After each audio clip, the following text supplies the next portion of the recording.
அன்பின் வணக்கம். தேன்கூடு வழங்கும் லியோ டால்ஸ்டாய் எழுதிய போரும் வாழ்வும் ஆடியோ புத்தகம். மொழிபெயர்ப்பு TS சொக்கலிங்கம். போரும் வாழ்வும் பகுதி 2, புத்தகம் 4. வாசிப்பவர் ரே விஜயலட்சுமி. அத்தியாயம் 5. பலாஷிவ் பிரெஞ்சு மார்ஷலை காணுதல். அலெக்சாண்டருக்கு அராக்சிவ் எப்படியோ அதே மாதிரி நெப்போலியனுக்கு டாவூட் இருந்தார். அராக்சிவை போல இவர் ஒரு கோழை அல்ல. தம்முடைய சக்கரவர்த்திக்கு தம்முடைய பக்தியை காட்டுவதற்கு கொடுமையை தவிர வேறு வழி அவருக்கு தெரியாது. ஆகவே ரொம்ப கணக்காகவும் ரொம்ப கொடூரமாகவும் அராக்சிவை போலவே இருந்தார். இயற்கையின் அமைப்பிற்கு ஓநாய்கள் எவ்வளவு அவசியமோ அதே மாதிரி இராஜாங்கங்களின் அமைப்பிற்கு இம்மாதிரி மனிதர்களும் அவசியம். இராஜாங்க தலைவர்களுக்கு சமீபமாக அவர்கள் பிரசன்னமாய் இருப்பது பொருத்தம் இல்லாமல் இருந்தாலும் இவர்கள் எப்பொழுதும் உயிர் வாழ்ந்து வருகிறார்கள். எப்பொழுதும் இவர்கள் தோன்றி தங்கள் அதிகாரங்களை நிலைநாட்டி கொள்கிறார்கள். இம்மாதிரி தவிர்க்க முடியாதவர்களாக அவர்கள் இருக்கிறார்கள். அதனால்தான் ஒரு கைக்குண்டு வீரனின் மீசையை இந்த அராக்சிவ் தமது கையாலேயே பீய்த்து எறிந்தார். ஆபத்துக்கு எதிரே அவர் நிற்க மாட்டார். அவர் ஒரு படித்தவரும் அல்ல, ராஜசபை தூதுவரும் அல்ல. என்றாலும் மிகுந்த கண்ணியமும் மென்மையும் பராக்கிரமும் கொண்ட அலெக்சாண்டரிடம் தமது சக்தி வாய்ந்த நிலைமையை காப்பாற்றிக் கொள்ள அவரால் முடிகிறது. ஒரு குடியானவனின் குடிசையில் உள்ள ஒரு கொட்டகையில் ஒரு பீப்பாய் மீது அமர்ந்து டாவூட் எழுதி கொண்டிருப்பதை பலாஷேவ் கண்டார். அவர் கணக்குகளை தணிக்கை செய்து கொண்டிருந்தார். இதைவிட நல்ல விடுதிகளை அவருக்கு ஏற்பாடு செய்திருக்க முடியும். ஆனால் தங்கள் முகத்தை தூக்கி வைத்து கொண்டிருப்பதற்கு ஒரு நியாயம் சொல்வதற்காக இம்மாதிரியான சகிக்க முடியாத நிலைமைகளில் வசிக்க வேண்டும் என்று விரும்புகிறவர்களில் மார்ஷல் டாவூட்டும் ஒருவர்.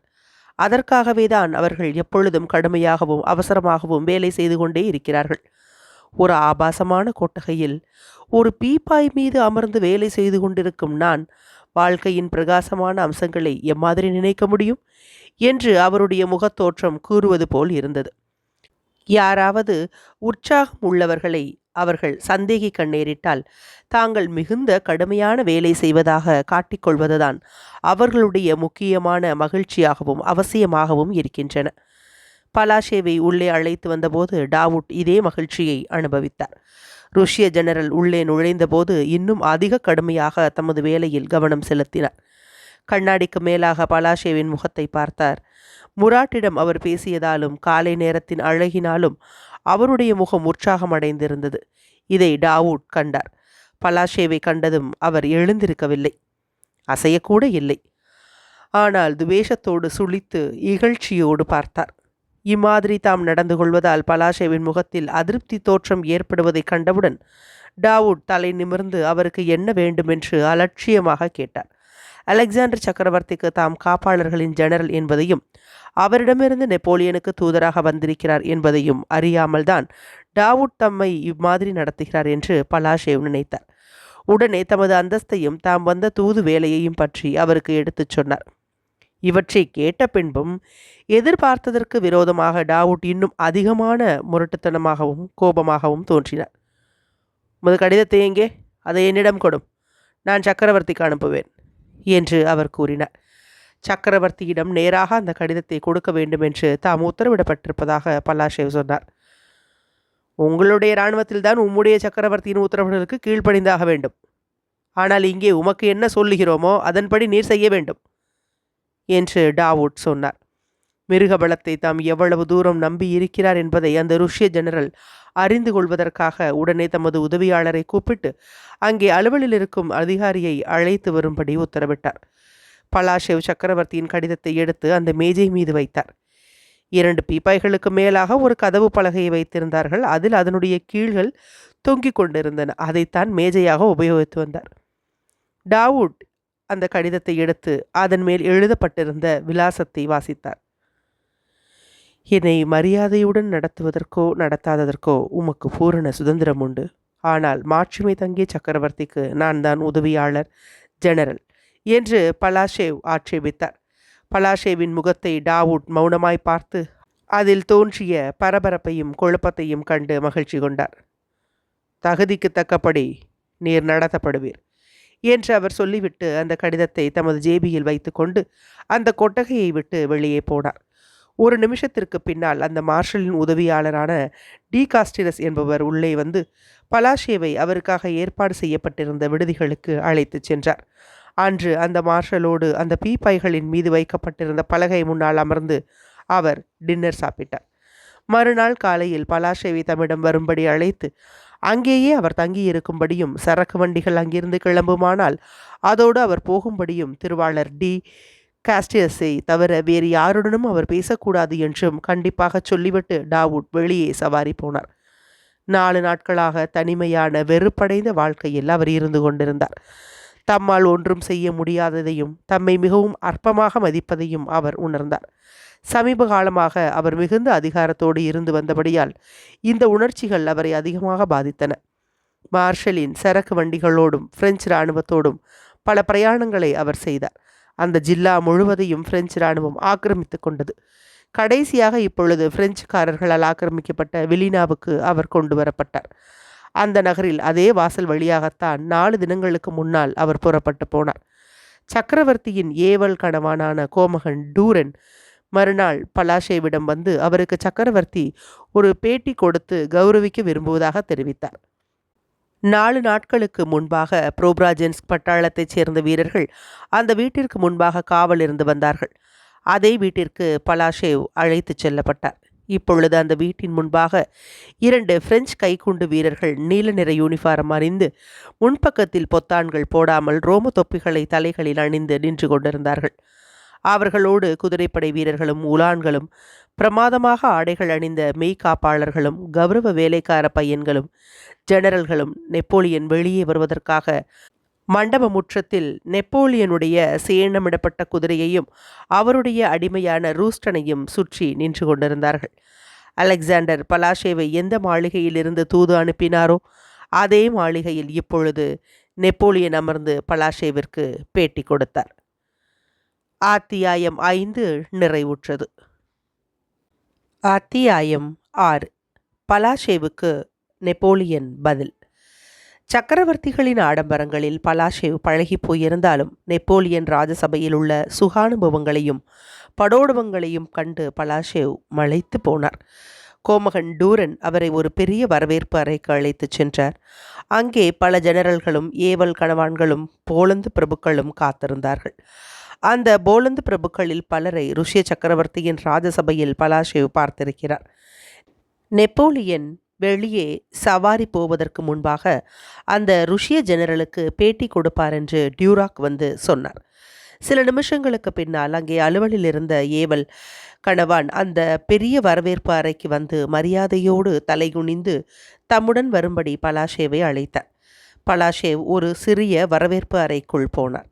அதிலிருந்து படிப்பு அறைக்கு ஒரு வழி போகிறது. அங்கிருந்துதான் ருஷ்ய சக்கரவர்த்தி அவரை தூது அனுப்பினார். 1-2 நிமிஷங்கள் அங்கே காத்து நின்றார். அந்த கதவிற்கு பின்னால் வேகமான காலடி ஓசைகள் கேட்டன. அந்த இரட்டை கதவுகள் திடீரென திறக்கப்பட்டன. எல்லாம் அமைதியாய் இருந்தது.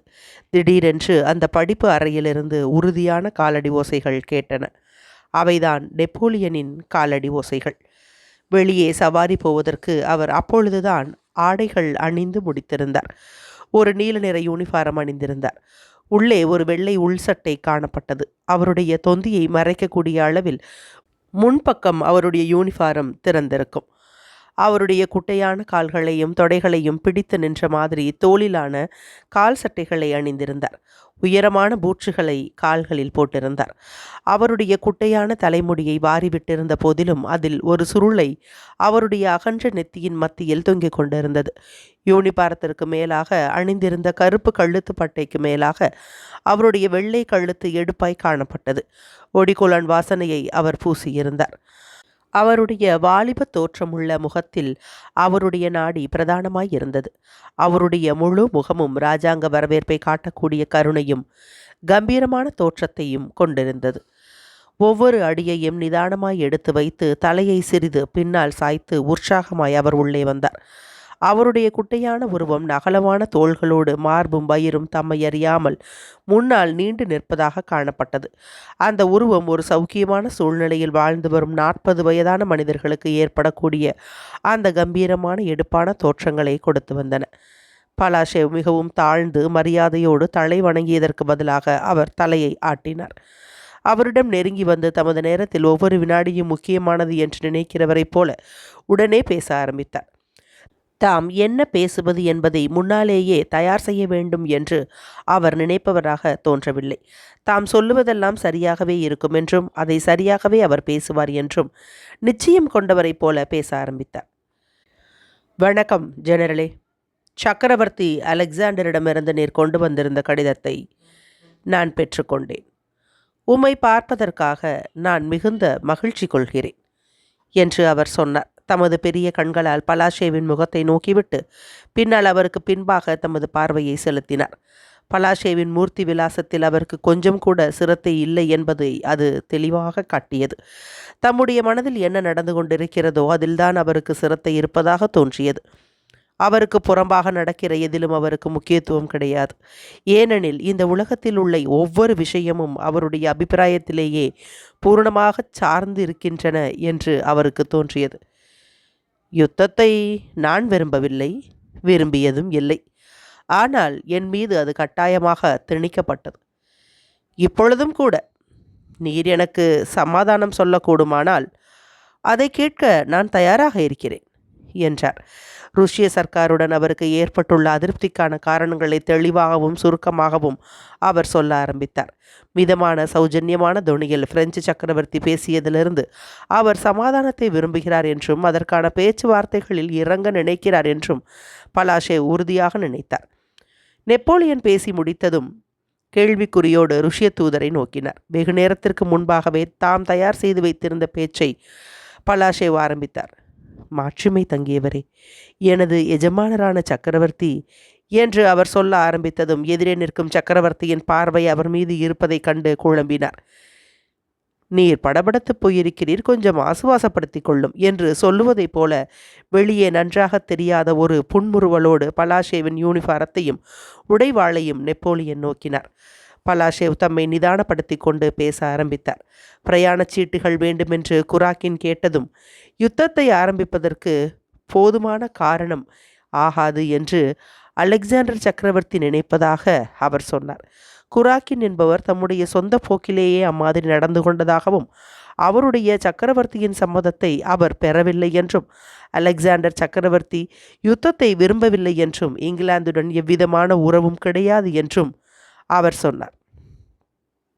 இன்னும் ஏற்படவில்லை என்று நெப்போலியன் இடைமறித்து சொன்னார். தம்முடைய உணர்ச்சிகளை எங்கே வெளியிட்டு விடுவாரோ என்று பயந்தவராக அவர் முகம் சுழித்து தலையை ஆட்டி பலாஷேவ் மேலே பேசலாம் என்று சைகை காட்டினார். தாம் என்ன சொல்ல வேண்டுமென்று கட்டளையிடப்பட்டாரோ அவற்றையெல்லாம் பலாஷேவ் சொல்லிவிட்டு அலெக்சாண்டர் சக்கரவர்த்தி சமாதானத்தை விரும்புவதாகவும் ஆனால் ஒரு விஷயத்தை ஒப்புக்கொண்டால் ஒழிய அவர் சமாதான பேச்சுகளில் இறங்க மாட்டார் என்றும் இந்த இடத்தில் பலாஷேவ் தயங்கினார். இந்த வார்த்தைகளை அலெக்சாண்டர் சக்கரவர்த்தி தமது கடிதத்தில் எழுதவில்லை என்பதை அவர் நினைவு கூர்ந்தார். சால்டிகோவுக்கு எழுதிய பதிலில் இதை முக்கியமாக குறிப்பிட்டிருக்கிறார். ஆனால் நெப்போலியனிடம் அவற்றை சொல்லும்படியே பலாஷேவுக்கு சக்கரவர்த்தி சொல்லியிருந்தார். ருஷ்ய நாட்டில் எதிரியின் ஒரு சிப்பாய் இருக்கிற வரையில் என்ற வார்த்தைகளை பலாஷேவ் நினைவு கூர்ந்தார். ஆனால் அவருக்கு ஏற்பட்ட உணர்ச்சி சிக்கல்கள் அவரை தடுத்து நிறுத்தின. அவைகளை அவர் சொல்ல விரும்பிய போதிலும் அவரால் சொல்ல முடியவில்லை. அவர் குழப்பமடைந்து பேசினார். ஒரே ஒரு நிபந்தனை, அதாவது பிரெஞ்சு இராணுவம் நீமன் நதிக்கு அப்புறமாக போய்விட வேண்டும். இந்த கடைசி வார்த்தைகளை பலாஷேவ் சொல்லிய போது அவருக்கு ஏற்பட்ட தயக்கத்தை நெப்போலியன் கவனித்தார். நெப்போலியனின் முகம் சுழித்தது. அவருடைய இடது கெண்டை கால் துடிக்க ஆரம்பித்தது. அவர் எந்த இடத்தில் நின்றாரோ அதை விட்டு அசையாமல் பலமான தொனியில் முன்னைவிட வேகமாக பல தடவை தமது கண்களை கவிழ்த்து கொண்டார். தம்மை அறியாமலேயே நெப்போலியனின் இடது கெண்டை கால் துடித்து கொண்டிருப்பதை அவர் கவனித்தார். நெப்போலியன் தமது குரலை உயர்த்த அந்த துடிப்பும் அதிகரித்து வந்தது. சக்கரவர்த்தி அலெக்சாண்டருக்கு கொஞ்சம் கூட குறையாமல் நானும் சமாதானத்தையே விரும்புகிறேன். அதை அடைவதற்காக சென்ற 18 மாதங்களாக ஒவ்வொன்றையும் நான் செய்து வரவில்லையா? விளக்கங்களை எதிர்பார்த்து 18 மாதங்கள் நான் காத்திருந்தேன். ஆனால் பேச்சுவார்த்தைகளை ஆரம்பிப்பதற்காக என்னிடம் என்ன கோரப்படுகிறது? என்று அவர் சொல்லி முகம் சுழித்து தமது சிறிய பருத்த வெள்ளை கையினால் கேள்வி கேட்பதைப் போல ஆட்டினார். உமது இராணுவத்தை நீமன் நதிக்கு அப்புறமாக வாபஸ் பெற வேண்டும் மாட்சிமை தங்கியவரே என்று பலாஷேவ் பதிலளித்தார். நீமன் நதியா என்று நெப்போலியன் திரும்பி கேட்டார். ஆகவே இப்பொழுது நீமன் நதிக்கு அப்புறமாக நான் வாபஸ் ஆக வேண்டும் என்று நீர் கேட்கிறீர். நீமன் மட்டும்தானா என்று நெப்போலியன் திருப்பி கேட்டு பலாஷேவை பார்த்தார். பலாஷேவ் மரியாதையோடு தலைகுனிந்தார். 4 மாதங்களுக்கு முன்பாக போமெரேனியாவிலிருந்து பின்வாங்க வேண்டுமென்று கேட்கப்பட்டது. இப்பொழுது அதற்கு பதிலாக நீமனுக்கு அப்புறம் பின்வாங்க வேண்டுமென்று கேட்கப்படுகிறது. நெப்போலியன் அவசரமாய் திரும்பி அந்த அறையில் உலா ஆரம்பித்தார். நீமனுக்கு அப்புறமாக நான் பின்வாங்க வேண்டுமென்பதுதான் தற்போதைய கோரிக்கை என்று நீர் சொல்லுகிறீர். பேச்சுவார்த்தைகளை ஆரம்பிப்பதற்கு முன்பாக 2 மாதங்களுக்கு முன்னால் விஸ்டுலாவிலிருந்தும் ஓடரிலிருந்தும் நான் வாபஸ் வாங்க வேண்டுமென்று கோரப்பட்டது. ஆனால் இன்னமும் நீர் பேச்சுவார்த்தைகளை நடத்துவதற்கு விரும்புகிறீர். மௌனமாக அந்த அறையின் ஒரு மூலையிலிருந்து மற்றொரு மூலை வரை போய்விட்டு திரும்பவும் பலாஷேவ் முன்னால் வந்து நின்றார். அவருடைய இடது கெண்டைக்கால் முன்னைவிட அதிவேகமாக துடித்து கொண்டிருப்பதை பலாஷேவ் கவனித்தார். அவருடைய முகம் கடுமையான தோற்றத்தினால் கல்லாய்விட்டது போல காணப்பட்டது. தமது இடது கெண்டைக்கால் துடித்து கொண்டிருப்பது நெப்போலியனும் அறிந்த விஷயம். ஏனெனில் பின்னொரு காலத்தில் அவர், இந்த இடது கெண்டைக்கால் துடிப்பது எனக்கு ஒரு பெரிய அடையாளமாகும் என்று குறிப்பிட்டிருக்கிறார். விஸ்டுலாவிலிருந்தும் ஓடரிலிருந்தும் பின்வாங்க வேண்டுமென்ற கோரிக்கையை இளவரசர் பாடனிடம் நீங்கள் கேட்கலாம், என்னிடம் அல்ல. நெப்போலியன் கிரீச்சு குரலில் கூச்சலிட்டார். அவருக்கே அது ஆச்சரியமாயிருந்தது. பீட்டர்ஸ்பர்க்கையும் மாஸ்கோவையும் நீங்கள் எனக்கு கொடுத்தால் கூட அந்த நிபந்தனைகளை நான் ஒப்புக்கொள்ள முடியாது. இந்த யுத்தத்தை நான் ஆரம்பித்ததாக நீர் சொல்லுகிறீர். ஆனால் முதலில் தமது இராணுவத்துடன் போய் சேர்ந்து கொண்டது யார்? அலெக்சாண்டர் சக்கரவர்த்தியே ஒழிய நான் அல்ல. கோடிக்கணக்காக நான் செலவிட்ட பின்பு, இங்கிலாந்துடன் நீங்கள் கூட்டுறவு வைத்து கொண்ட பின்பு, உங்களுடைய நிலைமை மோசமான பின்பு பேச்சுவார்த்தைகளை நடத்தலாம் என்று என்னிடம் நீங்கள் சொல்ல வருகிறீர்கள். இங்கிலாந்துடன் நீங்கள் நேச உடன்படிக்கை செய்து கொண்டதின் நோக்கம் என்ன? அது உங்களுக்கு என்ன கொடுத்து விட்டது என்று அவர் வேகமாய் பேசினார். சமாதானத்தினால் ஏற்படக்கூடிய சாதகங்களை பற்றியும் அந்த சமாதானம் சாத்தியமா என்பதை பற்றியும் அவர் இனியும் பேச விரும்பவில்லை என்பது தெளிவாயிற்று. தம்முடைய சக்தியையும் நியாயத்தையும் காட்டி அலெக்சாண்டரின் தவறுகளையும் நம்பிக்கை துரோகங்களையும் காட்ட முயற்சிப்பதாகவே தோன்றினார். அவருடைய பேச்சின் ஆரம்பத்தில் தம்முடைய நிலைமையிலுள்ள சாதகங்களை எடுத்து காட்டினார் என்றாலும், பேச்சுவார்த்தைகள் நடத்துவதற்கு விருப்பம் உள்ளவர் போல காட்டிக்கொள்ள வேண்டுமென்ற மனோபாவத்திலேயே அவருடைய பேச்சு இருந்தது. ஆனால் அவர் பேச ஆரம்பித்த பின்பு அவர் அதிகமாய் பேச பேச அவருடைய வார்த்தைகளை அவரால் அடக்கி ஆள முடியவில்லை. இப்பொழுது அவருடைய பேச்சுகளின் நோக்கம் முழுவதும் தம்மை உயர்த்தி அலெக்சாண்டரை அவமானப்படுத்த வேண்டும் என்பது போல காணப்பட்டது. ஆனால் அந்த பேட்டியின் ஆரம்பத்தில் இதை அவர் கொஞ்சம் கூட விரும்பியதில்லை. நீங்கள் துருக்கியோடு சமாதானம் செய்து கொண்டதாக கேள்விப்படுகிறேன். அதை உறுதி செய்பவர் போல பலாஷேவ் தமது தலையை தாழ்த்தினார். சமாதான உடன்படிக்கை முடிந்துவிட்டது என்று அவர் பேச ஆரம்பித்தார். ஆனால் நெப்போலியன் அவரை பேச விடவில்லை. பேச்சுகள் முழுவதையும் தாமே செய்ய வேண்டுமென்று விரும்பியவர் போல அவர் தோன்றினார். வெற்றியினால் மதிகெட்டவர்களுக்கு வழக்கமாயிருந்த வரையறையில்லாத கோபத்தோடும் வாய்ச்சாலகத்தோடும் அவர் தொடர்ந்து பேசினார். ஆம், மால்டாவியா, வாலாச்சியா ஆகிய இரண்டையும் பெற்றுக்கொள்ளாமல் நீங்கள் துருக்கியருடன் சமாதானம் செய்து கொண்டீர்கள் என்பதை நான் அறிவேன். பின்லாந்தை எனக்கு கொடுத்த மாதிரி அந்த மாகாணங்களை உமது சக்கரவர்த்திக்கு நான் கொடுத்திருப்பேன். ஆம், நான் வாக்குறுதி கொடுத்தேன். அதன்படி மால்டாவியாவையும் வாலாச்சியாவையும் அலெக்சாண்டர் சக்கரவர்த்திக்கு கொடுத்திருப்பேன். ஆனால் இப்பொழுது அந்த சிறந்த மாகாணங்களை அவர் பெறப்போவதில்லை. என்றாலும் அவைகளை அவர் தமது ஏகாதிபத்தியத்தோடு சேர்த்து ருஷ்யாவை பாத்தீனியா வளைகுடாவில் இருந்து டான்யூப் முகத்துவாரம் வரையில் விஸ்தரித்து ஒரே குடையின் கீழ் கொண்டு வந்திருக்கலாம். மகா பெரிய கேத்தரின் கூட இதைவிட அதிகமாக செய்திருக்க முடியாது என்று நெப்போலியன் கூறினார். டில்சிட்டில் அலெக்சாண்டருக்கு தாம் சொல்லிய வார்த்தைகளை பலாஷேவிற்கு திரும்பச் சொல்லி அந்த அறையில் மேலும் கீழும் நடக்க நடக்க அவருக்கு படபடப்பு மேலும் மேலும் அதிகரித்து கொண்டு போயிற்று. இவற்றையெல்லாம் என்னுடைய நட்பின் மூலம் அவர் பெற்றிருக்கலாம். எப்பேற்பட்ட சிலாக்கியமான ராஜாங்கமாக அது இருந்திருக்கும் என்று பல தடவை திரும்ப திரும்ப சொல்லிவிட்டு சிறிது நிறுத்தினார். தமது ஜேபியிலிருந்து ஒரு தங்க மூக்குப்பொடி டப்பியை எடுத்து அதை தமது நாசிக்கு உயர்த்தி ஆவலோடு அதில் இருப்பதை உறிஞ்சினார்.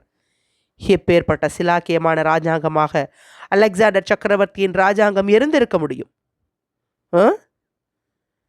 அவர் கருணையோடு பலாஷேவை நோக்கினார். பலாஷேவ் ஏதோ பதில் கூறுவதற்கு முயற்சித்த போது அவசரமாக அவரை தடுத்து நிறுத்தினார். என்னுடைய நட்பின் மூலம் அவர் பெற முடியாத விஷயம் வேறு என்ன இருக்க முடியும் என்று குழப்பத்தோடு தமது தோள்களை குலுக்கிக் கொண்டு நெப்போலியன் கேட்டார். ஆனால் இல்லை, தம்மை சுற்றிலும் என்னுடைய எதிரிகளை வைத்து கொண்டிருக்கவே அவர் விரும்பினார். எப்பேற்பட்டவர்கள்? ஸ்டெயின், ஆம்பெல்ட், பெனிக்சன், வெஞ்சின் கெரோட் ஆகியவர்கள். ஸ்டெயின் என்பவர் தமது சொந்த நாட்டிலிருந்து வெளியேற்றப்பட்ட ஒரு தேச துரோகி. ஆம்பெல்ட் என்பவர் ஒரு சூழ்ச்சிக்காரர், ஒழுக்கங்கெட்டவர்.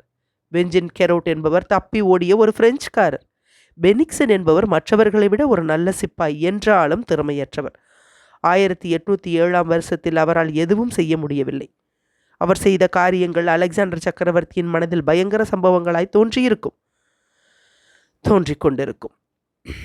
அவர்கள் திறமை உள்ளவர்களாய் இருந்தால் அவர்களை உபயோகித்துக் கொள்ளலாம் என்று நெப்போலியன் தொடர்ந்து கூறினார்.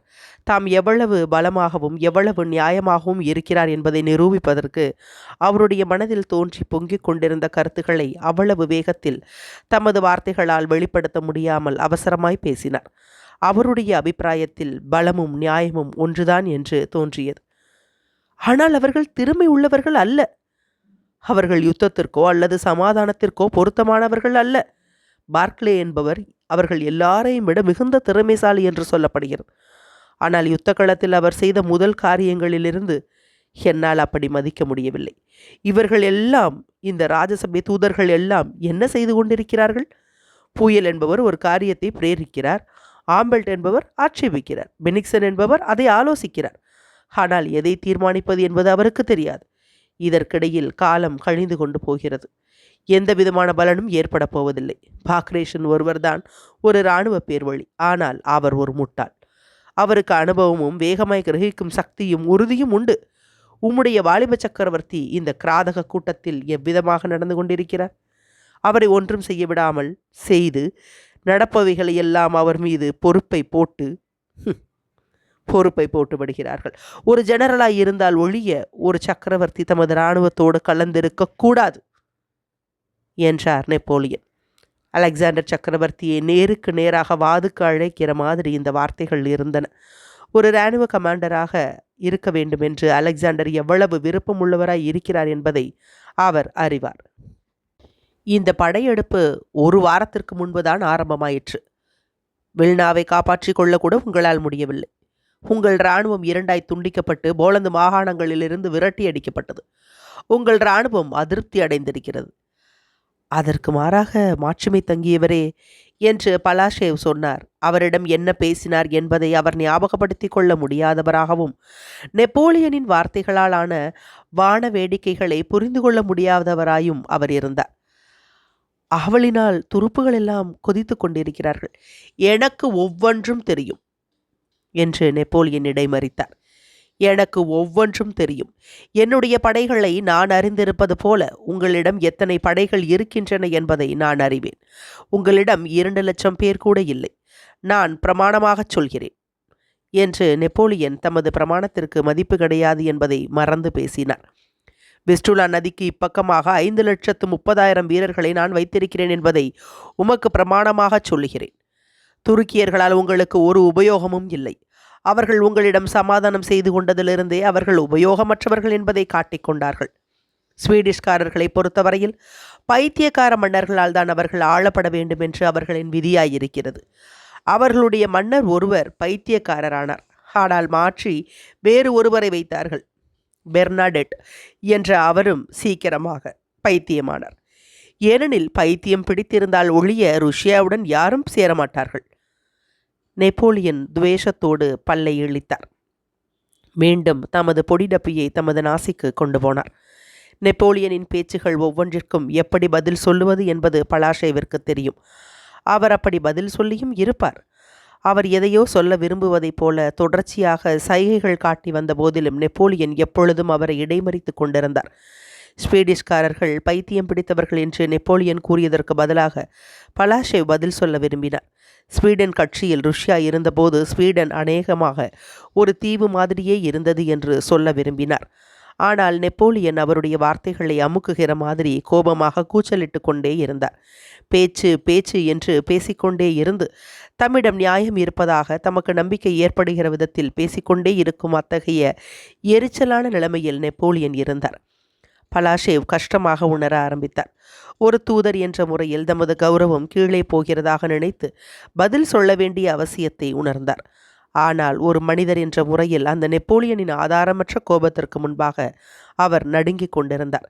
நெப்போலியன் இப்பொழுது சொன்ன வார்த்தைகள் எதற்கும் முக்கியத்துவம் கிடையாது என்பதை அவர் அறிவார். கீழ்நோக்கிய கண்களுடன் நெப்போலியனின் பருத்த கால்களின் அசைவுகளை பார்த்து கொண்டு நெப்போலியனின் கண்களை பார்க்காமல் தவிர்க்க முயற்சி செய்து பலாஷேவ் நின்று கொண்டிருந்தார். உங்களுடைய நேச நாடுகளை பற்றி எனக்கு என்ன கவலை? போலந்துக்காரர்கள் என்னுடன் நேசமாயிருக்கிறார்கள். அவர்களில் 80,000 பேர் என்னுடைய படையில் இருக்கிறார்கள். சிங்கங்களைப் போல அவர்கள் போரிடுவார்கள்.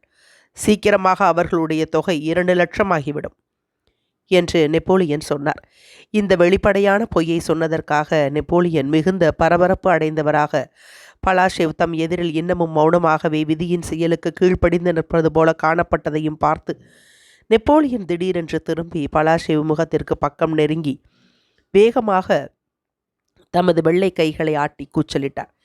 எனக்கு விரோதமாய் பிரஷ்யாவை நீங்கள் தூண்டிவிட்டால் ஐரோப்பாவின் தேசப்படைத்திலிருந்து அதை நான் அழித்து விடுவேன் என்று அவர் கூறினார். அவர் முகம் வெளிரி கோபத்தால் சுழித்திருந்தது. தம்முடைய ஒரு கை மீது இன்னொரு கையால் வேகமாய் குத்தினார். ஆம், நான் உங்களை வைனாவுக்கு அப்புறம் துரத்தி விடுவேன். நீப்பருக்கு அப்புறம் கூட துரத்தி விடுவேன். மீண்டும் அந்த பழைய தடை வேலியை திரும்ப ஸ்தாபிப்பேன். அந்த வேலியை அழித்தது ஐரோப்பாவின் குருட்டுத்தனமான குற்றமாகும். ஆம், உங்களுக்கு ஏற்பட போவது அதுதான்.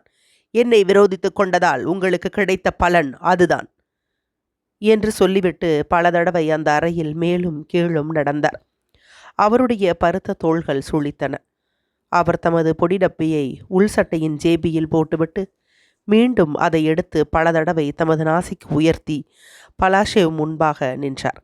அவர் சிறிது தயங்கி நின்று கேலியோடு நேராக பலாஷேவின் கண்களை பார்த்து அமைதியான குரலில் சொன்னார். என்றாலும் உமது எஜமானர் எப்பேற்பட்ட சிலாக்கியமான ராஜாங்கத்தை பெற்றிருக்க முடியும்? அதற்கு பதில் சொல்ல வேண்டியது தமது கடமை என்று பலாஷேவ் நினைத்தார். ருஷ்யாவின் பார்வையில் நிலைமை அவ்வளவு மோசமாக இல்லை என்று சொன்னார். நெப்போலியன் மௌனமாக இன்னமும் நையாண்டியாக அவரை பார்த்து கொண்டிருந்தார். அவர் சொல்லியதை கேட்டதாக தெரியவில்லை.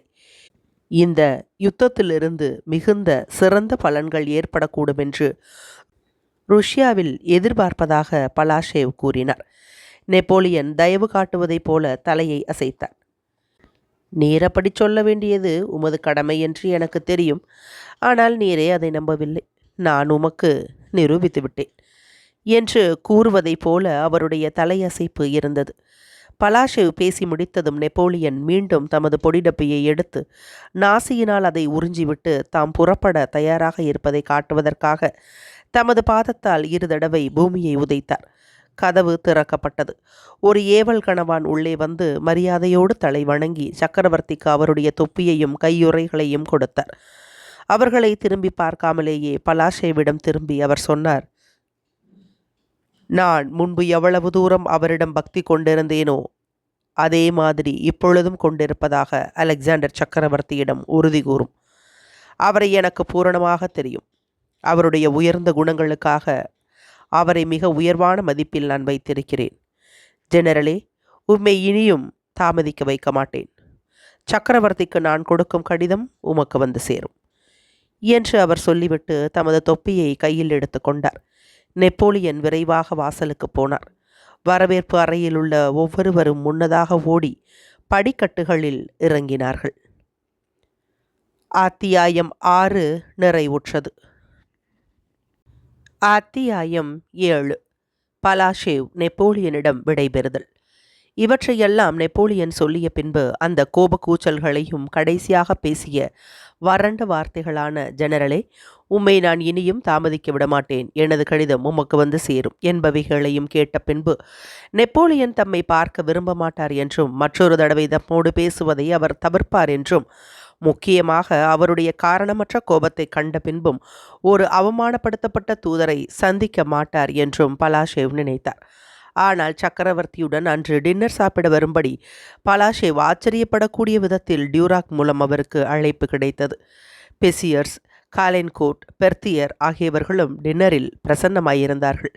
பலாஷேவை மகிழ்ச்சியோடும் சௌஜன்யத்தோடும் நெப்போலியன் வரவேற்றார்.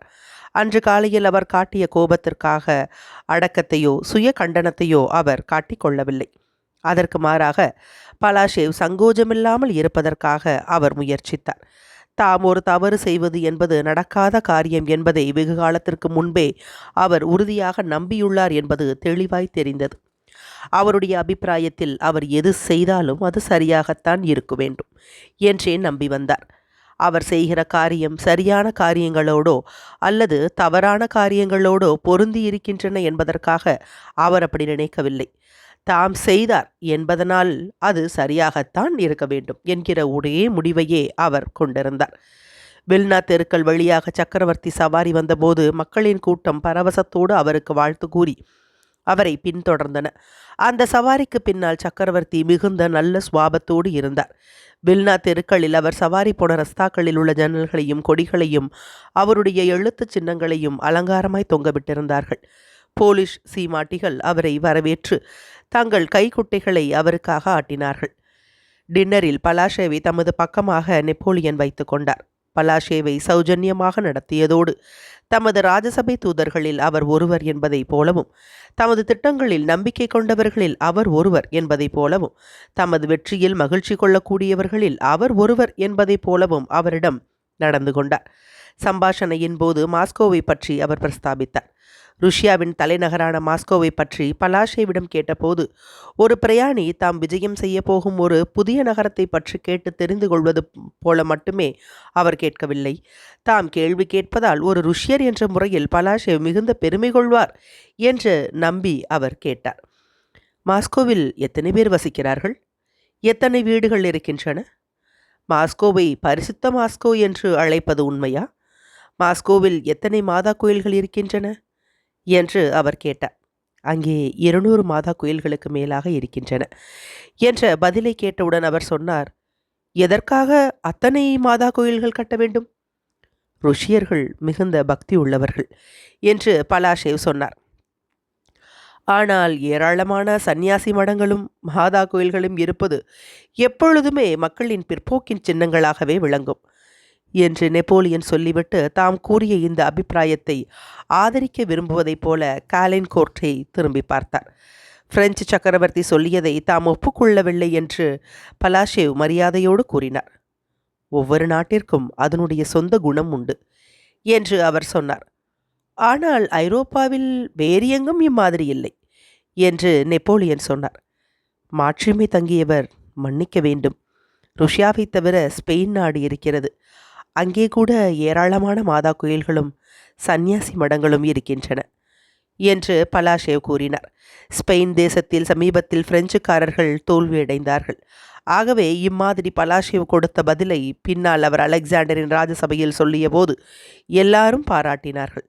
ஆனால் நெப்போலியனுடைய அந்த டின்னர் கூட்டத்தில் அதை ஒருவரும் பாராட்டவில்லை. அதை கவனிக்காதது போலவே விட்டுவிட்டார்கள். அங்கிருந்த மார்ஷல்களின் சுவாரஸ்யமில்லாத குழப்பமான முகங்கள் பலாஷேவ் பேசிய குரலுக்கு அர்த்தம் என்ன என்று ஆச்சரியப்படுவது போல தோன்றின.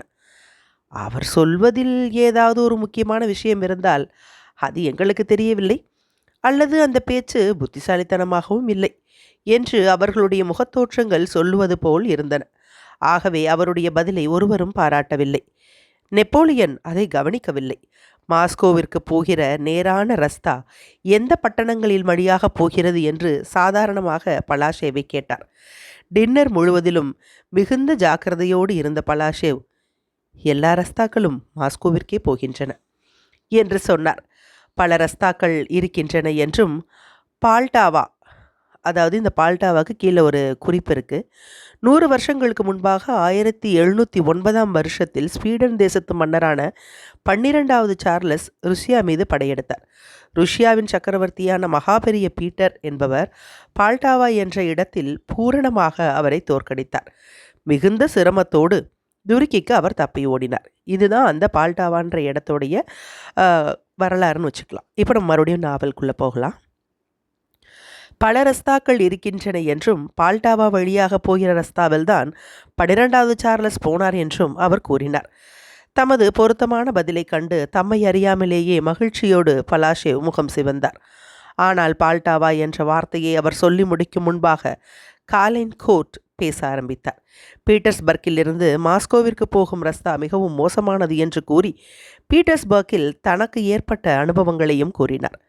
டின்னருக்கு பின்னால் நெப்போலியனுடைய படிக்கும் அறைக்கு காஃபி அருந்துவதற்காக எல்லாரும் சென்றார்கள். 4 தினங்களுக்கு முன்பாக அதுதான் அலெக்சாண்டர் சக்கரவர்த்தியின் படிப்பு அறையாக இருந்தது. நெப்போலியன் அங்கே அமர்ந்து தமது சேவஸ் காப்பி கோப்பையை கையில் எடுத்து கொண்டிருந்தார். தமது பக்கத்தில் அமரும்படி பலாஷேவிற்கு சொன்னார். சாப்பிட்ட பின்பு ஒருவனுக்கு திருப்தி ஏற்பட்டு எவ்வித காரணமும் இல்லாமல் ஒவ்வொருவரையும் தமது நண்பர் என்று பாவிக்கக்கூடிய சௌஜன்ய மனோபாவத்தில் இருப்பது எல்லாரும் அறிந்த விஷயம். அதே மனோபாவத்தில் அப்பொழுது நெப்போலியன் இருந்தார். தம்மை பூஜிக்கிறவர்களே தம்மை சுற்றி இருப்பதாக அவருக்கு தோன்றியது. ஆகவே தமது டின்னருக்கு பின்னால் பலாஷேவ் கூட தமது நண்பர் என்றும் தம்மை போற்றி பூஜிக்கிறவர் என்றும் அவர் நினைத்தார். ஒரு மகிழ்ச்சியோடு ஆனால் சிறிது கேலியான புன்னகையோடு நெப்போலியன் அவர் பக்கம் திரும்பினார். இந்த அறையில்தான் அலெக்சாண்டர் சக்கரவர்த்தி தங்கியிருந்ததாக எனக்கு சொல்லுகிறார்கள் ஜெனரலே. இது விசித்திரமாக இல்லையா என்று அவர் கேட்டார். தாம் சொல்லுவது கேட்பவருக்கு பிடித்தமானதாய் இருக்கும் என்பதில் சந்தேகம் கொள்ளவில்லை. ஏனெனில் அலெக்சாண்டரை விட தாம் உயர்வானவர் என்பதை அவர் சொல்லுவது நிரூபிப்பதாக அவர் நினைத்தார். பலாஷேவால் ஒரு பதிலும் கூற முடியவில்லை. மௌனமாக தனது தலையை தாழ்த்தினார்.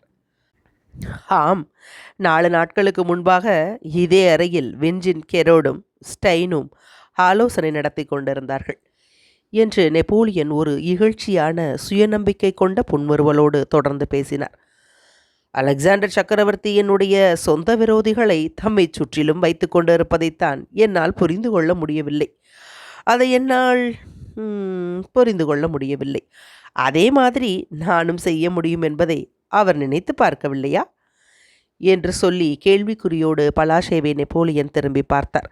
அன்று காலையில் அவர் பேசியது இன்னும் மறையாமல் அவருடைய உள்ளத்தில் இருந்தது. அந்த கோபமான பாதையிலேயே அவருடைய சிந்தனை மீண்டும் திரும்பியது போல காணப்பட்டது. நானும் அதை செய்ய முடியும் என்பதை அவர் அறிந்து கொள்ளட்டும் என்று நெப்போலியன் சொல்லி தமது கையில் இருந்த கோப்பையை தள்ளி வைத்துவிட்டு எழுந்தார். அவருடைய உர்டம்பர்க், பாடன், வைமார் உறவினர்களை எல்லாம் நான் ஜெர்மனியை விட்டு விரட்டி விடுவேன். ஆம், நான் அவர்களை விரட்டி விடுவேன். ருஷ்யாவில் அவர்கள் தங்குவதற்கு விடுதிகளை அவர் தயார் செய்யட்டும். பலாஷேவ் தமது தலையை தாழ்த்தினார். தாம் தலைவணங்கி புறப்பட்டு போக விரும்புவது போலவும் இதுவரை தம்மிடம் சொல்லியவைகளையெல்லாம் வேறு வழியில் இல்லாமல் தாம் கேட்டு வந்தது போலவும் விளங்கினார். இந்த தோற்றத்தை நெப்போலியன் கவனிக்கவில்லை. தமது எதிரியிடமிருந்து வந்த ஒரு தூதர் என்ற முறையில் பலாஷேவை அவர் நடத்தவில்லை. தம் மீது அவர் பூரணமாக பக்தி கொண்டு இருப்பது போலவும் அவருடைய மாஜி எஜமானருக்கு நேரும் அவமானங்களைக் கண்டு அவர் மகிழ்ச்சி அடைவார் என்பது போலவும் பலாஷேவை அவர் நடத்தினார். அலெக்சாண்டர் சக்கரவர்த்தி இராணுவங்களின் கமாண்டர் பதவியை எதற்காக மேற்கொண்டார்? அதனால் என்ன நன்மை ஏற்பட்டுவிடும்? எனக்கு யுத்தம் என்பது என்னுடைய தொழில். ஆனால் அவருக்கு ஆட்சி புரிவதுதான் அவர் தொழிலே ஒழிய இராணுவங்களை நடத்துவது அவர் தொழில் அல்ல. எதற்காக அவர் அந்த பொறுப்பை ஏற்க வேண்டும்? எதற்காக அவர் அந்த பொறுப்பை ஏற்றுக்கொண்டார் என்று நெப்போலியன் கேட்டார். மீண்டும் நெப்போலியன் தமது பொடி டப்பியை வெளியே எடுத்து அந்த அறையில் மௌனமாக பல தடவை மேலும் கீழும் உலாவினார். பலாஷேவை பிரியப்படுத்தும்படி ஒரு முக்கியமான காரியத்தை செய்வதைப் போல ஒரு லேசான புன்னகை கொண்டு நம்பிக்கையோடு வேகமாக தமது கையை அந்த 40 வயதான ருஷ்ய ஜெனரலின் முகத்திற்கு உயர்த்தி அவருடைய காதை பற்றி மெதுவாக இழுத்தார். அவருடைய உதடுகள் மட்டும் இளநகை காட்டின. பிரெஞ்சு ராஜசபையில் ஒருவருடைய காதை சக்கரவர்த்தி பிடித்து இழுப்பது என்பது மிகப்பெரிய மரியாதை என்றும் சக்கரவர்த்தியின் அருளை காட்டுவதென்றும் கருதப்பட்டு வந்தது. நல்லது, அலெக்சாண்டர் சக்கரவர்த்தியின் தூதரும் அவருடைய பூஜிக்கிறவருமான நீர் ஏன் ஒன்றும் சொல்லாமல் இருக்கிறீர் என்று அவர் கேட்டார். தம்முடைய பிரசன்னத்தில் தம்முடைய தூதுவராகவும் தம்மை பூஜிக்கிறவராகவும் இருப்பதை தவிர மற்றவர்களின் தூதுவராகவோ மற்றவர்களை பூஜிக்கிறவராகவோ இருப்பது கேலி கூத்தான விஷயம் என்று அவர் நினைப்பது போல அவர் பேசியது இருந்தது. ஜெனரலுக்கு குதிரைகள் தயாராக இருக்கின்றனவா என்று பலாஷேவ் தலை வணங்கியதற்கு பதில் கூறுகிறவரைப் போல தமது தலையை லேசாக அவர் பக்கம் சாய்த்து அவர் கேட்டார். என்னுடைய குதிரைகளை அவருக்கு கொடுங்கள், அவர் வெகு தூரம் போக வேண்டியிருக்கிறது என்று முடித்தார். பலாஷேவ் எடுத்துக்கொண்டு போன கடிதம்தான் அலெக்சாண்டருக்கு நெப்போலியன் அனுப்பிய கடைசி கடிதம். பேட்டியை பற்றிய ஒவ்வொரு விஷயமும் அக்கடிதத்தில் குறிப்பிடப்பட்டிருந்தது. யுத்தம் ஆரம்பமாயிற்று. அத்தியாயம் 7 நிறைவடைந்தது.